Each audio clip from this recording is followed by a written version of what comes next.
Fala, Cuca, tudo bem? Irmão, queria que você falasse um pouquinho para a gente das novidades da Semana de Vela e tem duas coisas importantes aí que vendo o aviso de regata a gente consegue identificar. A primeira é o nome da regata Alcatrazes, né, que tem o nome do barco Atrevida. E depois uma regata que leva o nome do Eduardo Souza Ramos. Conta para a gente essas novidades. Bom, Flávio, assim, por ser 100 anos da Atrevida, que é um marco, né? A gente não precisa nem falar. A regata de Alcatrazes vai ter o nome Regata Alcatrazes, Barco Atrevida, Marinha do Brasil. Nós estamos acrescentando o nome Barco Atrevida em função e para homenageá-los, né? Pelos 100 anos de vida do barco. E os clássicos também vão fazer, que vai ser um grande desafio, os clássicos vão fazer a regata de Alcatrazes também, que tem o nome do barco, e eles vão fazer essa regata pela primeira vez. Nunca tinham feito antes, os clássicos sempre iam para toque-toque. E qual que é o principal desafio, antes da gente falar mais um pouco da regata do Eduardo Souza Ramos, eu queria falar um pouquinho desse desafio que é a regata de Alcatraz, uma prova com mais de 50 milhas, com bastante dificuldade, uma prova longa e que abre o calendário de provas da Semana de Vela de Ilhabela. Por que ela é tão difícil? A regata de Alcatraz tem uma particularidade muito grande. Primeiro que ela usa 70% do canal, né? Então o canal tem aproximadamente 12 a 13 milhas e ela navega o início dela nos seus 7, 8 milhas dentro do canal, que já é desafiador. Então, dentro do canal já tem um monte de obstáculo, correnteza às vezes a favor, a maioria das vezes a favor, às vezes a maioria das vezes contra a correnteza, errei. A maioria das vezes a correnteza é contra, que dificulta muito. Tem um regime de vento muito complicado no canal. Se não tem um sul definido, por exemplo, se é um leste ou se é um sueste, ficam os buracos de vento. Então tem muita dificuldade para sair até a saída do canal. Saindo do canal, entre mar aberto, você pega um outro clima, porque o canal tem um microclima dele específico, salvo um sudoeste, né, uma frente fria forte, que aí é igual o tempo todo. Mas se não está numa frente fria forte, ele tem um microclima próprio. Saindo do canal onde abre para o mar, você pega uma outra condição de mar e de vento. Acaba o microclima e aquela correnteza interna, né, dentro do canal, e você começa a navegar em mar aberto, que é uma outra pegada da regata. E aí muitas vezes o vento é fraco, muitas vezes o mar está grande, às vezes o mar está de lado, o mar às vezes está de sul ou de sueste, ele fica ruim para navegar.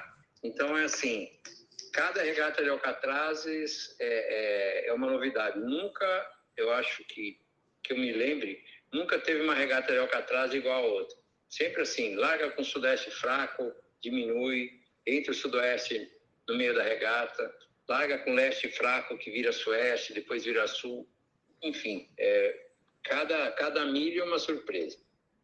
Legal. E agora sobre a regata Eduardo Souza Ramos, conta pra gente como surgiu a ideia, né? O Eduardo Souza Ramos, que foi o porta-bandeira do Brasil na Olimpíada de Los Angeles em 1984, um dos maiores incentivadores da vela brasileira de todos os tempos, foi responsável por várias classes que a gente vê hoje no Brasil, como o HPE, também outras classes, o Soto 40, e também a vela olímpica, o apoio à vela olímpica brasileira.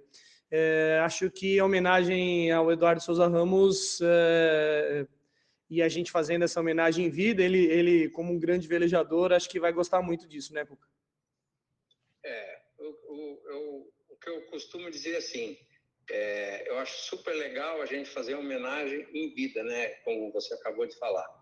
O Eduardo dispensa comentário, né? Você já falou tudo. É um cara que sempre apoiou a vela, sempre, desde lá no começo da Semana de Vela, não estou nem falando em Mitsubishi, nada disso. Ele foi um incentivador para iniciar, para a Semana de Vela começar. entre outras mil coisas, entre semanas pré-olímpicas, entre classe oceano, construtor de barco e tal. E como ele anunciou a parada dele oficial de regata, ou seja, ele não vai mais correr a regata, foi oportuno a diretoria homenageá-lo com essa regata, que eu acho super importante. Ele é um nome super importante na vela, e vai ficar marcado o nome dele para sempre em uma das regatas da Semana de Vela. E como será essa regata? Já tem definido? O que a gente pode dizer? Nós definimos uma data. Nós definimos que é numa terça-feira. Então é um segredo ainda. Vai ser terça-feira pós Alcatrazes. Agora, se ela vai ser percurso, se ela vai ser Barla-Sota, a gente não sabe ainda, porque vai depender do dia, né?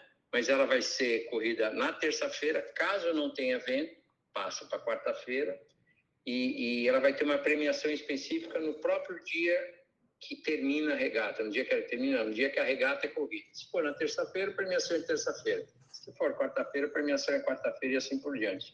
Então, é uma homenagem única, nunca foi feita assim uma homenagem parecida na Semana de Vela, e acho que ele merece muito.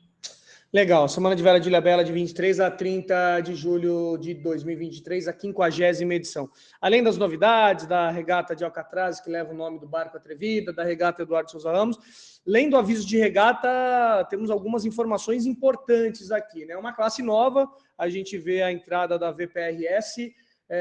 Queria rapidamente que você comentasse, Cuca, a respeito dessa categoria, dessa classe, que entra na Semana de Vela, caso tenham pelo menos 10 barcos que meçam nessa classe, né? Essa classe ela é forte, ela é muito forte no Rio de Janeiro, e a diretoria e a comissão técnica da Semana de Vela achou por bem fazer dessa maneira, como uma experiência mesmo.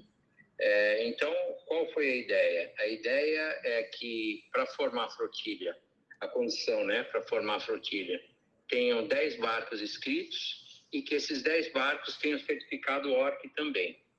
E aí vai ser meio que um balão de ensaio para todo mundo, né? Para a organização, para a própria BVO, para quem emite certificado, para quem corre nessa regra. Vai ser um grande teste. E foi essa a maneira que a comissão técnica da Semana de Vela encontrou para agregar essa classe, conforme eu te falei, como um balão de ensaio. Vamos ver o que acontece, vamos ver se a classe vai ser formada, porque tem essa condição, né, de 10 barcos e todos terem certificado ORC. Se isso acontecer, acho que vai ser bom para a vela. Vamos ver o final disso tudo, depois que terminar a Semana de Vela, vamos ver o que isso vai significar. Legal. Classes não faltam na 50ª edição da Semana de Vela de Ilhabela. Todo mundo pode participar, quem gosta de velejar, cruzeiristas, regateiros, gente que gosta de competir, atletas olímpicos e principalmente a grande parte da vela brasileira, que são velejadores amadores que estão lá para se divertir, e um grande reencontro da Semana de Vela. Para terminar, o aviso de regata foi publicado, mas como em qualquer grande competição como a Semana de Vela de Ilhabela, avisos de regata sempre sofrem alterações. Então, aquela dica, né, Cuca, de sempre para os velejadores, sempre acompanham, tanto no site oficial da Semana de Vela, nas redes sociais, e os velejadores inscritos também receberão sempre comunicados relacionados a qualquer tipo de alteração no aviso de regata, né? Uma coisa importante, que era importante deixar bem claro, é que esse é um aviso compacto, porque como a Semana de Vela ela é muito... tem muita particularidade, ela acaba virando um livro, né, o aviso de regata. Então, nós soltamos esse aviso de regata, que é compacto, que ele tem, acho que 2 ou 3 folhas somente, onde tem as informações mais importantes, que é exatamente o que eu costumo dizer, né? Classe, data, dia, horários e, assim, o básico e a programação. Então, nesse primeiro aviso tem as informações importantes, ali o velejador vai saber o que está acontecendo. A gente vai soltar o segundo aviso, provavelmente daqui a um mês e meio, completo com todas as outras informações. Então, nesse aviso compacto, foi uma maneira que a gente encontrou para a pessoa receber a informação, não precisar ficar lendo muito, e saber o que é importante. Aí depois a gente solta um segundo ou um terceiro aviso. Mas com certeza o segundo aviso, que é o completo, vai sair aí em 30 a 60 dias. Conversei com o Cuca Sodré, presidente da Comissão de Regatas, organizador da 50ª edição da Semana Internacional de Vela de Ilhabela. Cuca, obrigado mais uma vez e a gente vai atualizando os velejadores aqui por esse canal. Obrigado, Flávio. Obrigado por você on board. Qualquer coisa estou à disposição. Teve um cachorrinho aí para dar um au-au depois no final, mas foi tudo bem. Teve um final.